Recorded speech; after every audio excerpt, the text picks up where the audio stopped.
Hey guys, thanks for tuning in. This is Optibottom coming to with another video review. And today we have another prop replica that we're going to be taking a look at. And this one, I'm going to tell you guys right now, I don't know how professional I'm going to be able to be during this, because this is something that really has taken me back to when I was about 9 years old, and something that I've wanted ever since then. I've just exploded in pure fanboy mode with this. Now, as you can see, it says Roddenberry. Now, if you know me much at all, you know that I'm a very big Star Trek fan. Now, I like Star Wars, but when it comes down to it, I'm always going to take Star Trek over Star Wars. So you're already getting an idea of what this could potentially be, or at least related to. But this is part of their Gene Roddenberry Legacy Collection. And this is a prop replica of their Mark 9 tricorder. Now, we'll get into it here in a little bit, but when you get this, it comes in a really nice, just plain brown box, but it's surrounded by heavy-duty foam. And we'll get a look at all the things that this does include here in a little bit, but this is kind of the main section. Now, as you can see, you got a little recreation of Gene Roddenberry's autograph. It says Legacy. You open this up, and it's just like a little envelope kind of thing, but you get some paperwork with it. This talks about the clips that are actually used on the holder, which we'll take a look at. This is the warranty stuff. This is the certificate of authenticity. As you can see, it's the Starfleet TR-590 Tricorder Mark 9. It says this certifies that Roddenberry prop replicas have been manufactured from the highest quality components and built using original specifications to a 1-to-1 scale. This prop has been inspected and verified as accurate to the master tooling. And then you got a little thing right here for Eugene Roddenberry, which is Gene Roddenberry's son. And then you got a little image here on the back as well. And then you do get an instruction manual with it. This is not a cheap piece by any stretch of the imagination, so I would absolutely recommend going through this so that you know exactly what to do, how to install everything, so you don't damage this whatsoever. It does require 3 AAA batteries that you'll need to install. And again, this instruction here shows you how to do it, and then it shows you the operation right here.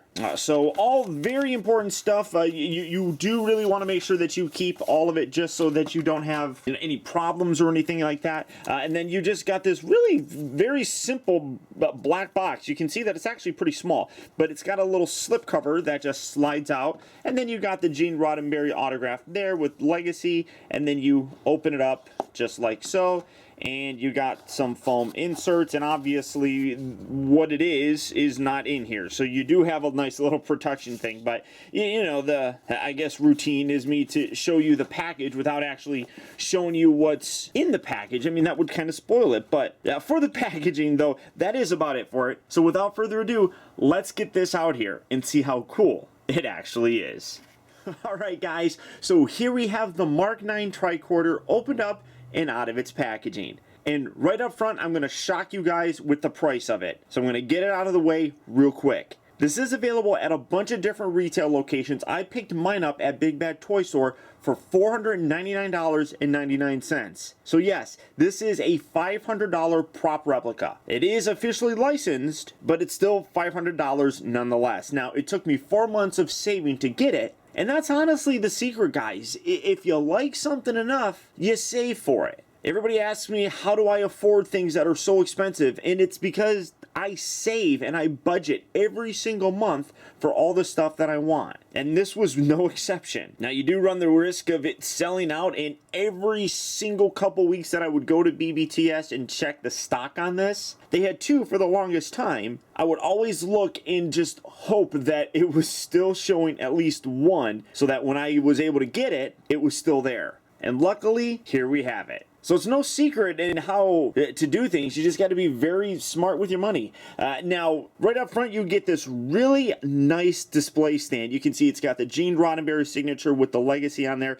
It is a bit of a fingerprint magnet. I don't know how well that's coming across. I mean, everything's reflecting on here, so you got a little bit of a fingerprint right there. But you can also see this is a clear acrylic piece that holds it up, which is absolutely gorgeous. I love them. You can see my hand perfectly fine right through it. So really very nice, very clear Looking through it, there's like no blemishes on it at all. I mean, I absolutely love that. But then you do have that reflective kind of metal piece right here. The rest of it is this wood section. You come around here to the bottom. I'm trying to hold it by the edges so I don't get anything on it. And then you got the Roddenberry logo with his name down there. You got some cushions down here on each of the points so that when you put it down, it's not rubbing on the bottom of it at all, which is really nice. You also do get this, well, obviously there's a tricorder. You also do get this case. I'm going to take the tricorder out for right now. Oh, and well, I should just show you. You got this, and then you got a little lip. Again, I don't know how well it's going to show up, but you got a little lip right here that you just sit that on, and it just sits it right there, so it's perfect. But this is a nice hard plastic case. The inside has like this felt padding, especially here on the sides. It's cushioned on the side of it, not so much on the back. Oh no, actually there's a little bit of cushion here on the back of it as well. So when you're putting this in there, you're not going to scratch it or anything. You come around here to the back, and these are the little clamps that they were talking about when I was going over the paper. These are a little bit scuffed up just because these are from Army surplus stores, I guess. That's what the actual package says. So these are not damaged or anything. It's just there's various degrees of wear because they bulk order these or something. But you just take this section right here, you lift this up, and it slides this piece out. So you get that. Do that on this side as well, and you can hook that very easily to a belt, and then you just take this, bend this back down, and you slide this in. There's little holes, get this out of the way, there's little holes on this piece right here that you just lift this up, push that forward, and get that to line up properly, and put that in there so you can attach that to your belt. So if you wanted to cosplay with this, you absolutely could. So I love that they included this. This is a real nice touch and something that just goes along with the whole thing. Now, the tricorder itself, this is, if I did my reading properly, this is the third version of this. It's gone through a couple different companies. Other ones have made this, and then Roddenberry got it, and they're using the exact same molding for it. They have done some tweaks to it. Most notably, one of the biggest things is none of the other ones came with this nice display stand. But what instantly grabbed my attention when I took this out was, number one, this is primarily made out of metal. I think specifically it's a zinc alloy. So this is very heavy. For US-based people, this weighs over 1 pound. It's like 1 pound and 2 ounces. For everybody else, it's 495 grams. So that gives you an idea of how massive this is. The only plastic really kind of on the actual body is the back section here. This is the cover that you put the batteries in. The rest is this heavy duty metal, which is absolutely gorgeous. And like I said, because it's metal, you do want to make sure that you are careful when you put this in there. So it's really nice that they have this felt lining with the cushion on there. So you're not going to damage this by sliding in and out of that very often. Now, the Mark 9 is a little bit sleeker of a tricorder. Some people are going to say, what's a tricorder? Well, the tricorder was the primary handheld device that characters in Star Trek would walk around and scan things with. Now, to give you kind of an example, I believe this is a Mark 7. Now, this is from Playmates, and this is the medical tricorder. The difference being this extra little bit right here. But you can see that basically it's the same kind of thing, just eliminate that top section. So it's a smaller tricorder, and it's a lot more sleek for the most part. Now, this obviously isn't a 100% scale sort of representation, but that kind of gives you an idea. All these little bits right here just are used as instruments to scan things with. And honestly, of all the things in Star Trek, the tricorder is probably the most seen prop throughout any real series. Almost every single episode has the tricorder in it. I honestly would be very shocked if there was more than a handful of episodes throughout Star Trek history where the tricorder wasn't used. Now, like I said, the Mark 7 tricorder was predominantly used through Star Trek The Next Generation. The old original series one didn't look like this at all. It was much bigger, handheld kind of thing. But this is what was primarily used in Star Trek The Next Generation. The Mark 9 wasn't really used until Star Trek Deep Space DS9, and then Star Trek Voyager. It was used in the original series sort of films, debuting, I believe it was in Star Trek First Contact. So even in Star Trek Generations, they were still using primarily the Mark 7. The Mark 9 didn't get used by the Next Gen crew until that First Contact, and then it was also used, I believe, in Insurrection, and then in Nemesis they changed it. So there's a little bit of a history for you guys. Now, like I said, this is what they refer to as the science tricorder, whereas the other one is the medical one. Each one could be specified for a specific duty, I guess. So this is just the regular standard Star Trek science tricorder. This is something that you would see Data walking around with, Geordi, anybody just walking around that wasn't medical related. But overall, like I said, really nice. You got some clear details up here, like the top looks really good. Now, obviously, if you know Star Trek, it opens up, and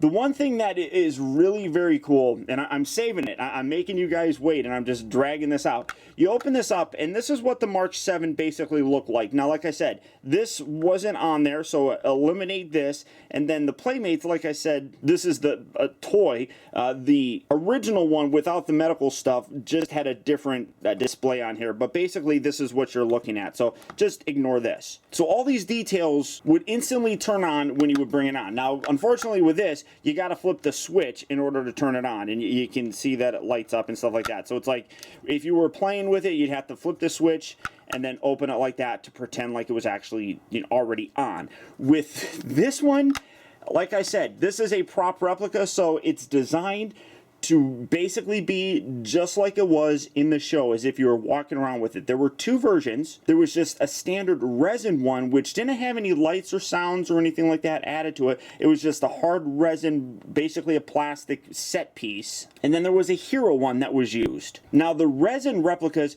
can go from between $2,000 and $5,000. The hero props, which actually had lights and sounds built into it, can go from $5,000 to $10,000. So giving you the prices on those, it really kind of shows that a $500 prop replica is not a bad option if you really want, you know, something like this. There's a huge difference. Now, obviously, this was not used in the show or anything like that, but you get an idea of what you would have to pay if you really wanted one from the actual show. But this has all the lights and sounds, so basically all you do is you open this up, and there you go. You could hear the ratchet sound. That's that's an electronic sound. It's not mechanical like it was in the actual show itself. But as soon as you do it, you get all these lights coming on just at the top here. I mean, there are a ton of LED lights in this. You got all those lights right there blinking, going crazy, scanning things. I mean, I'm scanning my hand right now. You come around here, you can see that these lit up. They weren't lit up initially. And now this screen has been taken almost exactly from what we've seen many, many times in Voyager. Almost every scene that I've went back and rewatched has this exact same screen. So that seems to be where they got the inspiration for it. Coming back a little bit, you can see that you got the lights up here, you got the LED light for the power, alpha, beta, gamma, delta, all light up nicely. You got the device inputs, geography, or like the land or whatever.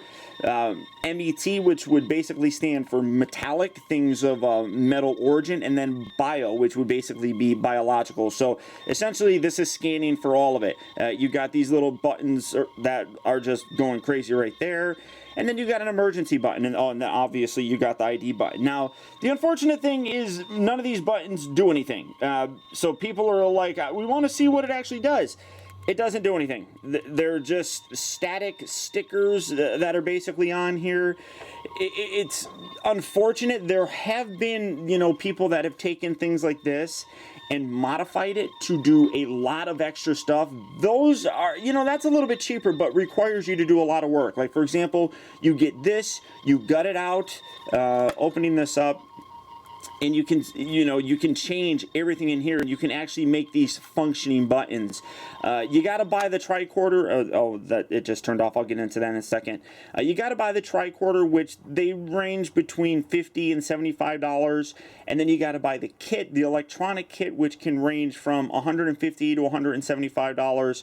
So you can do it, but then, like I said, you have to gut everything out. You have to cut a lot of stuff. You have to Dremel things, and I don't have a Dremel, and I'm kind of nervous about doing all that stuff myself. So this is a nice option to do, and at the end of the day, you still just have a plastic piece that have all these enhanced buttons and things like that. Now, it's nice, don't get me wrong. I'm just going to set that right there, and you can see that you can actually display that opened up like so.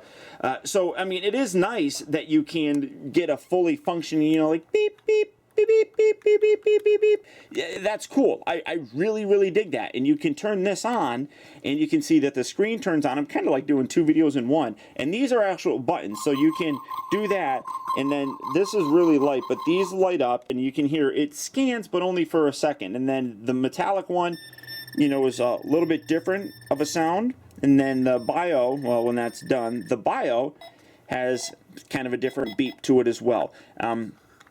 But those kits, like I said, require a lot of extra work. This is something that, as I said, is an officially licensed product and doesn't have all that stuff. I kind of wish it did, but I'm still happy exactly how it is. $500 is a lot of money. But when you take into consideration that this is all metal, you got, I don't even know how many LED lights. I mean, it's a pretty substantial amount. The one thing that people have complained about are the hinges on here. From what I've read, they did that to time better with the ratchet sound of when you actually close it. Now, if I open it again, the lights are going to turn on, but they stick out a little bit more, and that has some people bothered. When it's open, it doesn't sit as flush down as like this one does. So that's something that people have complained about. As you did notice, when you open it, and again, you're going to hear the ratchet sound, which is absolutely terrific. The lights and sounds will stay on for approximately 2 minutes. Then they'll turn off. So if you wanted to, you can set it there. You can leave it just flashing and blinking and everything like that. And then it'll turn off, and you can have it displayed just like so, which is more than likely how I'm going to choose to display it. The batteries will stay perfectly fine, and then all you'd have to do is you close it again, and you'd hear the ratchet sound, and then you'd be able to open it and play with it. But honestly, that's it. It really isn't a heck of a lot. I really feel bad if people are expecting, a lot of functionality on this guy. There isn't a ton of it. It really is what you're basically seeing. And I know that will probably turn some people off, especially with the price. But like I said, I paid for this over the course of, it was about 4.5 months, I think.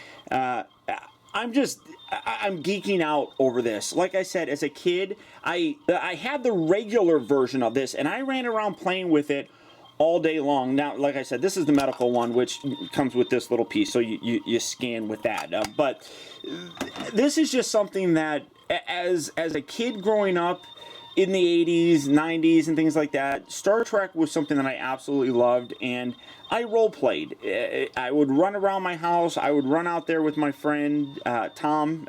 He probably doesn't watch my videos, but my buddy Tom, grew up with, who was my best friend growing up. We would play, and this is something that I would always run around with and play with. Well, specifically, the science one of this. So to have something like this that's doing all this just connects me to that time, and that's where I could never put a price on something like this. My wife makes fun of me because my iPhone does more than this does. It's like walking around with one of these. So she teases me, and quite frankly, she thinks that it's a waste of money. But like I said, this is something that connects me to that time in my life where I was just so happy. It's hard to really even put that into words. You collectors out there, you guys get what I'm talking about. There's that time where you get something that just connects you to a time and space, and you can see that it turns off. there's just a time and a place that certain things connect you to, and no amount of money no amount of money can stop you from doing that kind of thing. It really is almost a priceless sort of thing. So, and then, I mean, like I was talking about, this sits up a little bit higher. That's what I was trying to get at. This doesn't sit down as flush as some people were complaining about. So that's what I was kind of talking about before I forgot that. But this is an incredible piece. I just wanted to share this with you guys, to be totally honest. I know that people are not going to be able to really go out and buy something like this. So it's not so much of a review as, honestly, it's me just sharing it with you. But this is what I love. This, like I said, it connects me to a time and place in my life that, honestly, I miss. I mean, it was almost 30 years ago now. I just had my 37th birthday. And when Star Trek The Next Generation came out, I was 9 years old, I think it was. So you're looking at almost 30 years of this. So I've been a Star Trek fan my entire life, and this is awesome. So that's about it, guys. I hope you enjoyed the video. I don't know what else really to say. Like I said, it's hard for me to tell you guys to buy this because I understand how expensive it is. But it's, to me, something that's priceless. So if you're interested, they're out there. Like I said, you can go the cheaper route of getting like the toy version, gutting it out and doing it all yourself for, maybe $250 or something like that. So half of what this costs, but obviously you're still going to have just basically a plastic shell and everything. So it's your personal preference, but if you're looking for it, it's out there. So good luck, and I guess happy hunting. But beyond that, guys, that's about it. So once again, I want to thank you for tuning in. This has been Optibotimus, and until next time, I'll talk to you later.